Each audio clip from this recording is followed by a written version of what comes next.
Assalamualaikum warahmatullahi wabarakatuh. Selamat pagi dan salam sejahtera bagi kita semua. Om Swasti, Nama Budaya, Salam Kebajikan. Yang terhormat Bapak Dwi Cahyadi Wibowo selaku Presiden Negara Entuyut.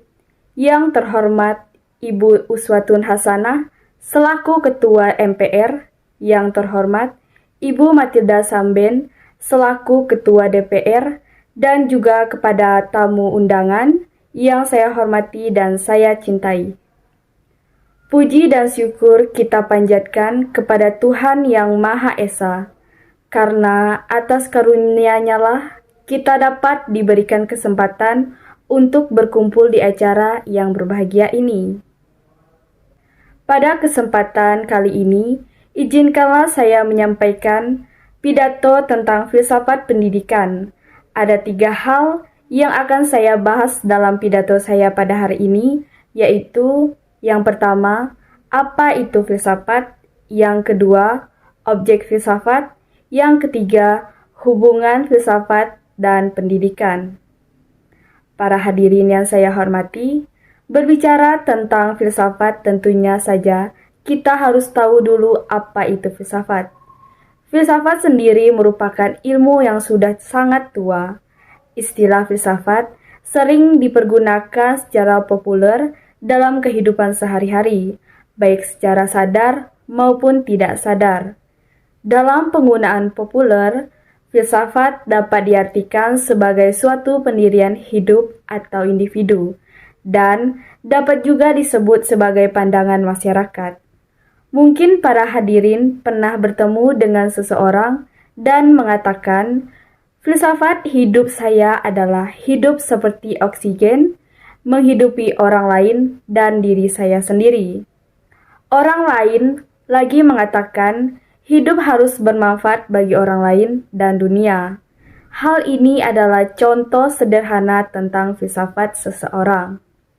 Ada beberapa definisi filsafat yang dikemukakan Titus pada tahun 1984 sebagai berikut.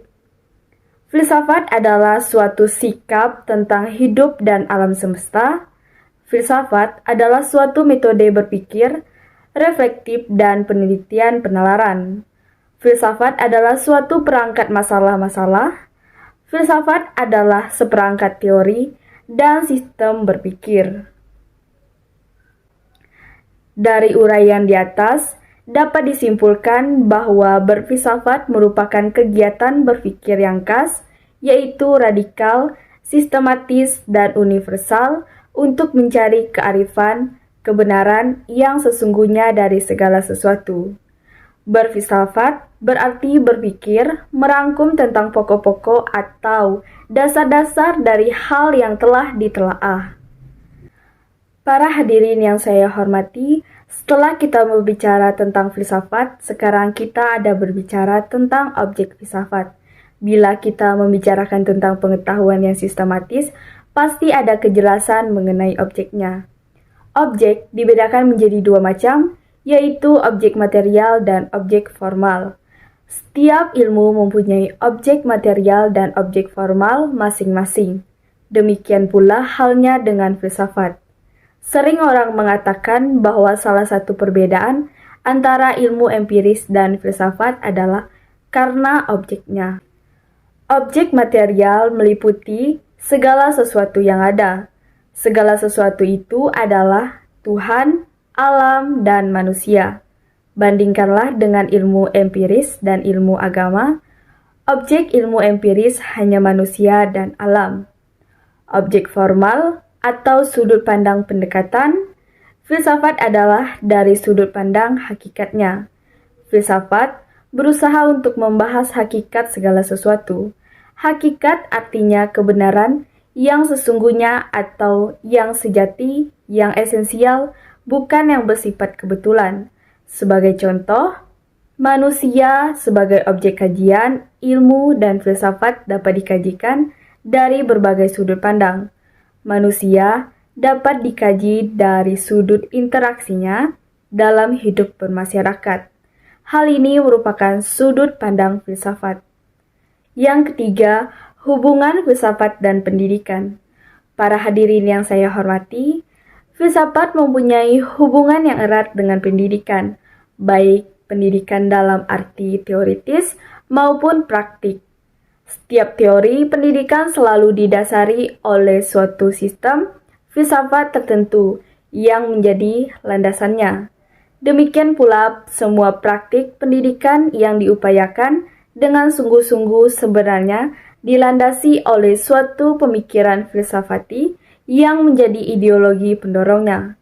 Pemikiran filsafati tersebut berusaha untuk diwujudkan dalam praktik pendidikan. Bernadib pada tahun 1994 mengatakan bahwa hubungan filsafat dan pendidikan dapat dibedakan menjadi dua, sebagai berikut. Yang pertama, hubungan keharusan. Berfilsafat berarti mencari nilai-nilai ideal atau cita-cita yang lebih baik, sedangkan pendidikan mengaktualisasikan nilai-nilai dalam kehidupan manusia. Pendidikan bertindak mencari arah yang terbaik dengan berbekal teori-teori pendidikan yang diberikan antara lain oleh pemikiran filsafat.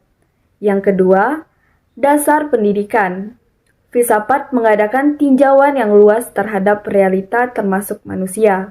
Maka, dibahaslah pandangan dunia dan pandangan hidup. Konsep-konsep ini selanjutnya menjadi dasar atau landasan penyusunan tujuan dan metodologi pendidikan.